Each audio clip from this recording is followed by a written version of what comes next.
Paul George is here, and he is perfect. He made his Sixers debut tonight in the preseason versus the Minnesota Timberwolves.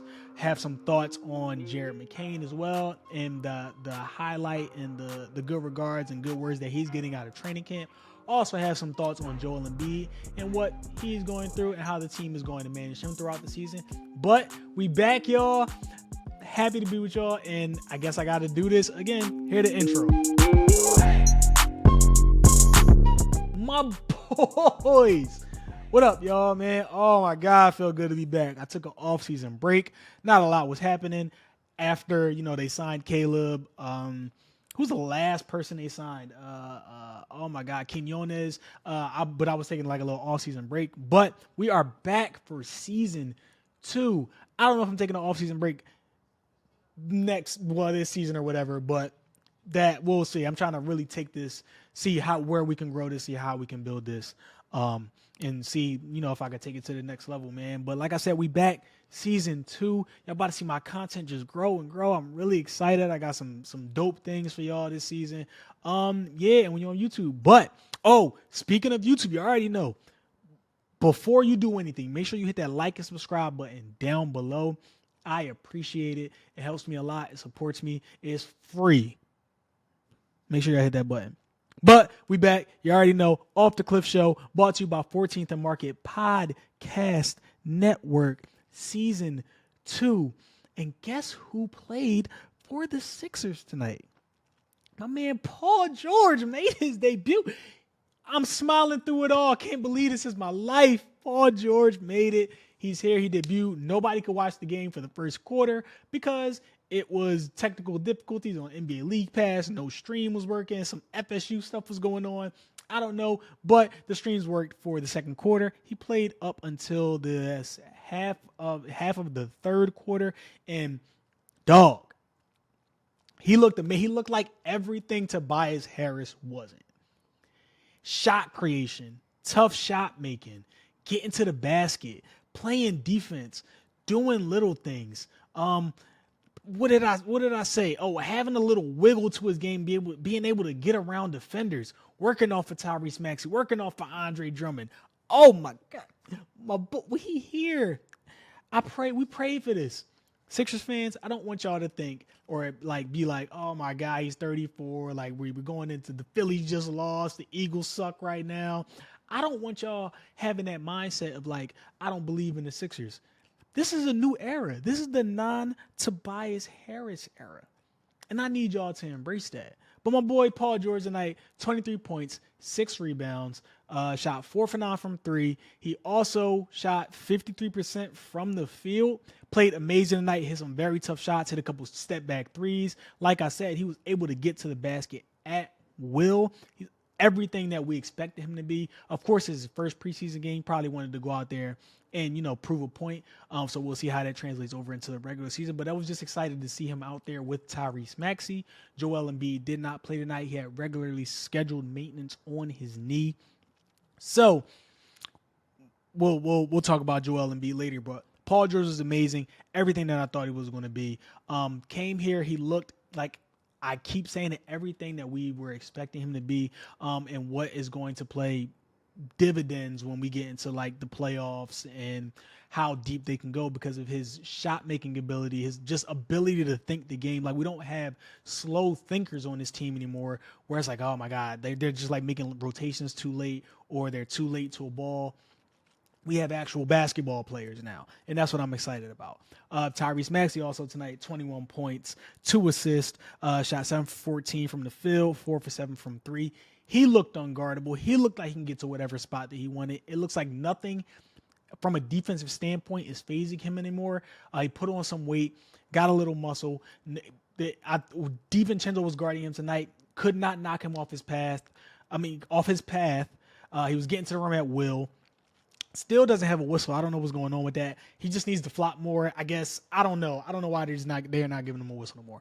But again, Tyrese Maxey played amazing tonight. One thing I did want to talk about is Tyrese Maxey and Paul George playing off of each other. Yeah, they're still trying to learn each other right now. They're still trying to learn how to play off of each other as like a combination, especially without Joel there.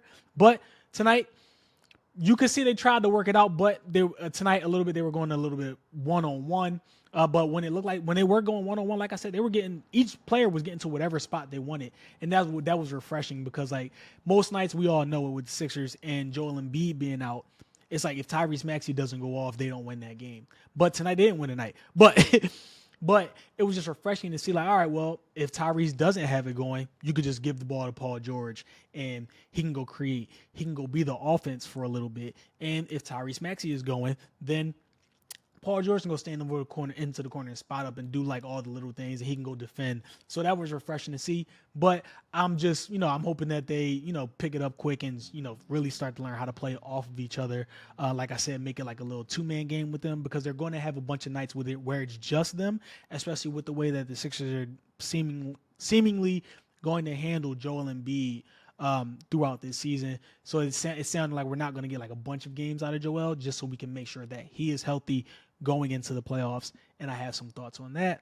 But like I said, Paul George, amazing tonight. Again, it is only preseason. One other thing I noticed, and that really stuck out to me, and I didn't talk about it before, I don't think, is Paul George drew the assignment of Anthony Edwards, and that was Jay McDaniels guarding Tyrese? No, DiVincenzo was guarding Tyrese, and I just thought about it like most nights. Whoever the best defender is on the opposing team is going to have to pick between guarding Tyrese or Paul George, which means that the other player, whoever that defender picks, the other player out of Tyrese and PG are going to have the secondary defender, and they're going to be able to maybe go at their matchup. And I'm going to give the advantage to Tyrese or Paul George going against a secondary defender on the opposing team. That's just what it is. They're two all-stars. They should be able to take advantage of their matchup. So like that tonight. And Paul George, like I said, 23 points on Anthony Edwards, who's one of the best perimeter defending guards in the league.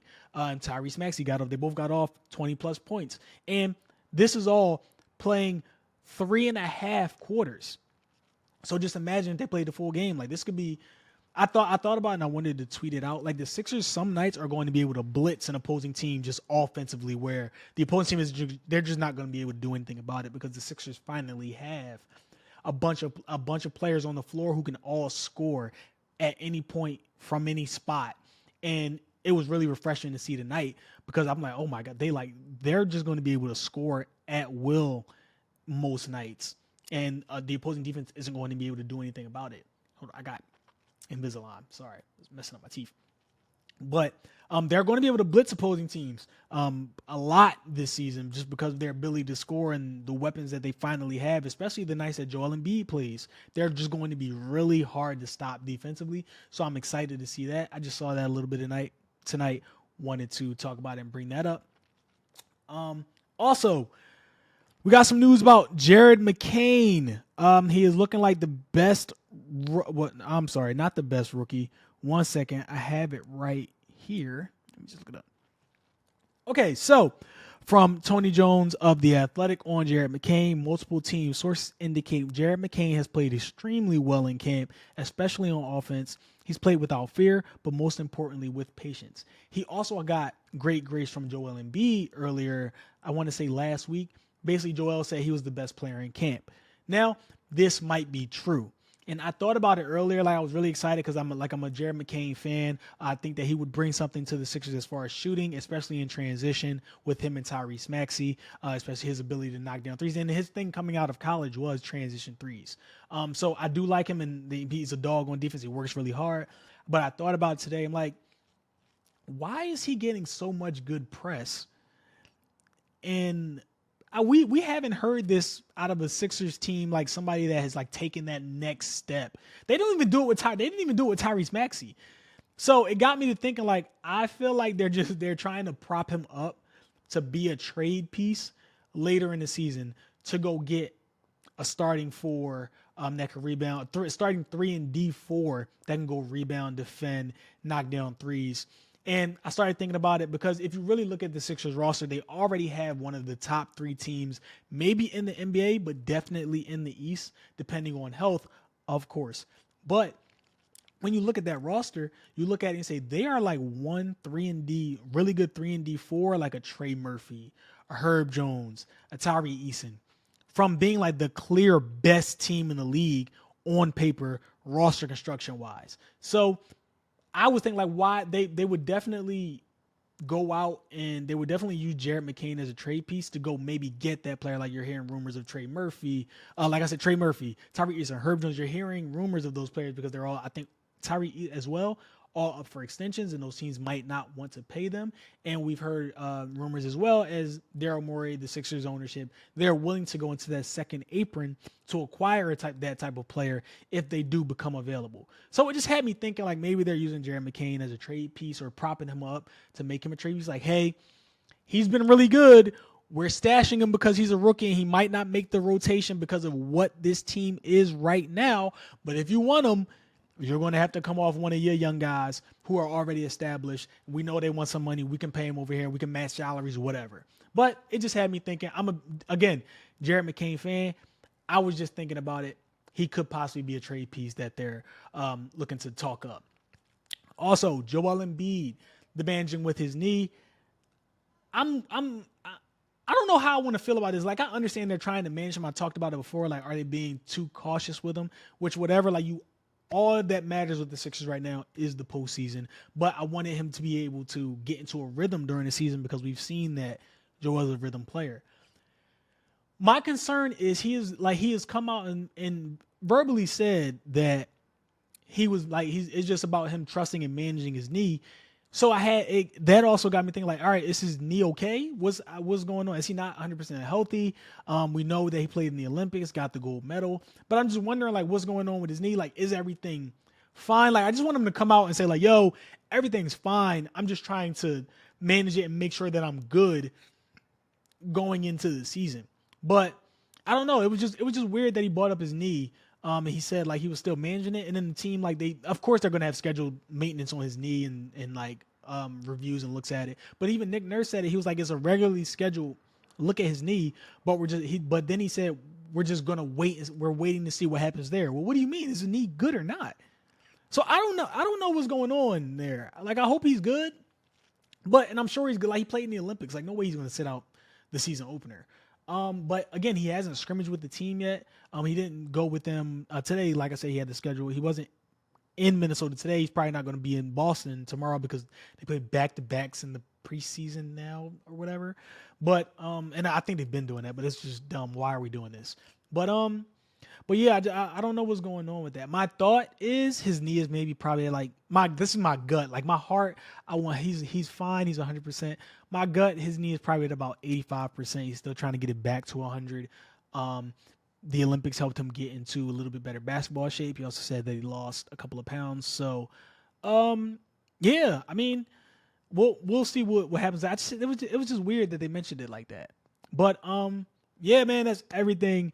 Season 2 is here. Got some dope thumbnails, dope graphics for y'all. I'm just stick with me. We here. Show me all the support y'all can. I'm posting on go follow me on Twitter on Off the Cliff Show. Go follow me on Instagram as well, Off the Cliff Show.